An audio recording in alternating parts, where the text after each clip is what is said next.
Hey everybody, thank you for tuning in to Team Forbidden's YouTube page again. It is Andrew the Collector here with an updated Runic deck. I've been playtesting this deck out for the last few weeks online with the new support, and I gotta say, I am really liking the build that I got here. And I'm debating on whether or not I should take this build to YCS Pasadena. But let me know what you guys think in the comments below. But for now, let's just go ahead and get right into it. A lot has changed since the last Runic profile I did. Namely, I added in the Spellbook Engine. So for the two of the only monsters that I run in the main deck is Blue Boy. When he is normal summoned, you can add a spellbook spell card from your deck to your hand, and we'll get into what those the importance of those spell cards are in just a bit. For now, for the main core of the deck, obviously, are the spells, namely the Runic spells. So we have 3 Runic Fountain. This is the heart and soul of the deck. Basically, what this card is that it allows you to play your Runic quick play spells from your hand during either player's turn, mostly during your opponent's turn.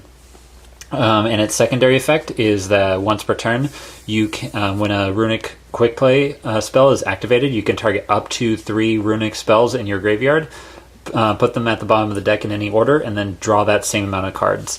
One ruling thing that you should keep in mind, though, is let's say you activate its effect to target 3 cards. If your opponent DD Crows one of the spell cards, the effect will still resolve. You'll just shuffle back the remaining cards that are still in the graveyard, and then you'll draw that same amount.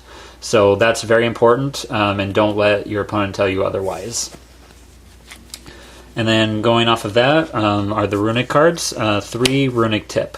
Now, the Runic quick play spells, if you haven't watched the previous profile, they have 2 effects. The second effect is one that they all share, to where when you activate this card, you can special summon a Runic fusion monster from your extra deck to your extra monster zone. That is shared by all of the quick play spells, and they each have their own unique first effect. And Runic Tip's first effect is when you activate this, you search out a Runic spell card, add to your hand, and then your opponent banishes the top card of their deck.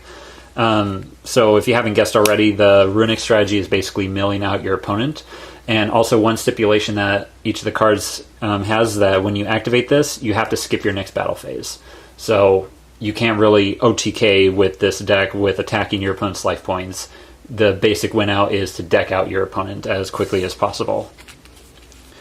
And then the next one is 3 Runic Freezing Curses. This card's unique effect is that you can target 1 monster on the field, negates effects until the end of the turn, and banish 3 cards from the top of your opponent's deck. 3 Runic Flashing Fire. This card's effect is you can target a special summon monster your opponent controls, destroy it, and then banish the top 2 cards of your opponent's deck. Then 3 Runic Destruction. This card's unique effect is target 1 spell or trap card your opponent controls, destroy it, and then banish the top 4 cards of their deck to the graveyard. And then the next is Runic Slumber. Its unique effect is that you can target 1 monster on the field. For the first time that it would be destroyed by battle or by card effect, it is not destroyed. And then you banish the top 3 cards of your opponent's deck to the graveyard. So if you have any of your Runic fusion monsters out on the board and they're about to be destroyed, you can use this to stall out for time and then banish the top cards of their deck. And then 2 Runic Smiting Storm. This card's unique effect is that you can banish cards from the top of your opponent's deck equal to the number of cards that they control. Really broken, but it's too bricky at 3. Then the next 2 cards kind of go in tandem with each other. You mainly use Runic Golden Droplets and Runic Dispelling to special summon out the fusion monsters, but their unique effects can come up. Droplets effect is that you allow your opponent to draw a card, but then you banish the top 4 cards of their deck to the graveyard. And Runic Dispelling is that if your opponent adds a card from their deck to their hand, except during the draw phase, you discard a random card and then banish the top 2 cards of your deck. So let's say you have both of these in your hand, you use Droplets effect to have them draw, then you banish. Then immediately after that, you can activate this. Since they added a card from their deck to their hand with Droplets, you activate this, pitch one of the cards from their hand, and then banish even more cards. So they can work with each other, or if you're going in for the clutch game, When your opponent barely has any cards in your deck, you can use these, but they're mainly there here to special summon the fusion monsters. Then one Runic Allure. This is a continuous spell to where every time a quick play spell card is activated, even by your opponent, that's very important, you banish the top card of your opponent's deck. It is mandatory, and it is not once per turn, so it can stack on top of each other. And unfortunately, you cannot use this to chain block any of your searchers, because this card is mandatory, so it has to activate first. And as for the Spellbook Engine, along with the Blue Boys, we have 3 Spellbook of Secrets, and then 2 Spellbook of Knowledge. It's basically a way to thin out your deck and to have more draw power, because that's definitely one of the things. Even with Runic Fountain, the one thing that this deck was lacking was a little bit of consistency, but this engine really lets it pop off. And in case you have to go second, I am maining 2 Dark Ruler No Mores for the board to set up your plays and possibly break a board depending on what you have in your hand. Then the 1-ofs are 1 Call by the Grave, Terraforming, and 1 Upstart Goblin, because you don't care about the life points, because the whole point is to deck out your opponent. You could put in 1 Day of Peace if you want, but I prefer Upstart Goblin because I don't like my opponent drawing stuff too often. Then the only traps that we run are 3 God Says No, or Solemn Judgment, as it is originally named. You could substitute this out for skill drains, for solemn strikes, or any other floodgates or trap cards that would go in, coincide with this deck. Unfortunately, I don't have any of those other ones, so Judgment is a really good trade-off. Now off into the extra deck. We have 3 Hugin, the Runic Wings.